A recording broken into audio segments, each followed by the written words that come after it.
These three sisters have trained for this moment. I felt a power within me. But we're going into battle together.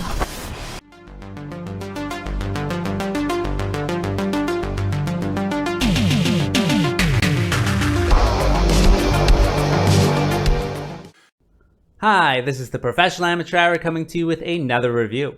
This week, Leo sent me Reign of Chaos. And this 2022 film was directed by Rebecca Matthews and stars Rebecca Finch, Peter Cosgrove, and Rita Di Tuccio, among others, of course. The story of this movie involves this god Chaos, and he has released this like zombie-like virus, so it's like a chaos virus, and has destroyed the world. And now it is up to these three women who have the bloodline of a goddess to destroy chaos. But what will happen exactly? You'll have to watch the movie and find out. Alright, so let's discuss what works with this movie. Well, I don't think I have my points in any particular order, but I did really enjoy this one character. His name is Roddy. He's the guy pictured up here. But I thought he was just such a cool character. He has this like very rough voice, very big beard, very cool outfit. He has like this cane that kind of looks like it should be doing some magic or something. And I just thought he was such a cool character, especially with that voice. And it works as like a teacher or a sage to these three women. And so he has to teach them how to defeat chaos and whatnot and kind of like shepherd them. And I just thought he was just so cool. I don't know what it is about him. I thought he was cooler than any of the other characters. So every time he was on screen, I just paid a little bit more attention. So yeah, I don't know. I really liked him. Other than that, I think there's a few other characters that I really enjoyed. There's actually like not that many characters in this movie.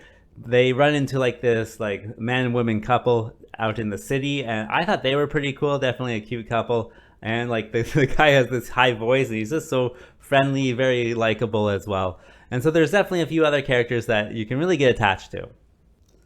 Other than that, I think a lot of people will enjoy this movie if you kind of enjoy video game style movies. It definitely has kind of that style where, you know, you're training to level up, and then you're getting some items that you have to then use against the bad guy. And then you meet this person and that person, and you assemble a team and all of that stuff that goes into it to make kind of like a lighthearted, fun style of movie. And it does definitely remind me of a video game for sure, especially with like their costumes. Like it's all black latex, right? Just like out of some video games, like what's it called? Bayonetta, I think. But there's a lot of them out there. You know, I've seen that style in Mortal Kombat and other stuff. So definitely kind of like this lighthearted video game-esque feeling to it where, you know, you have a goal from the beginning, you're working towards it, you're leveling up, and you're getting it done in the end, right? So definitely, you know, lighthearted fun, I would say, is kind of the feel of this movie. And that brings me to what doesn't work with this film. Well, I gotta say, it is just a very standard plot, very standard story, just like in a video game, you know? You have an end goal and you just level up until you get there. So you are really just like following these ladies as, you know, they're doing their training, they're getting their items, and then they're finally, you know, challenging the big bad at the end. And so it's nothing like unexpected happens, nothing, you know, subversive happens. It's very, very standard. So it is just kind of like that lighthearted video game fun where, you know, you just go along with it and you can enjoy it. So if you're looking for anything, you know, thought-provoking, it's not that in here at all. It's very standard. Other than that, you know, there's lots of other stuff that make this a B movie, just kind of like with the quality of it. Like they have this knife and it really just looks like it's like a cardboard kind of cutout of a knife, and then they wrap some tinfoil paper around it. Or not tinfoil, what do you call it in the UK? Aluminium paper? Yeah, sure, why not? Aluminium paper is just wrapped around it. And so it doesn't look like a knife, but they're like cutting people with it. And I just thought that was really funny. Other than that, they have this like training sequence that I thought was really funny. I thought it was funny because they're like punching bags. They're in a gym, right? So they're punching bags and stuff with like boxing gloves. But like they've never clearly thrown a punch in their life. Like they have no idea how to like realistically like punch someone. So they're like first of all, their hands are like in the wrong position, and then when they punch, they like they turn it, and so that their outer knuckles are then touching the bag.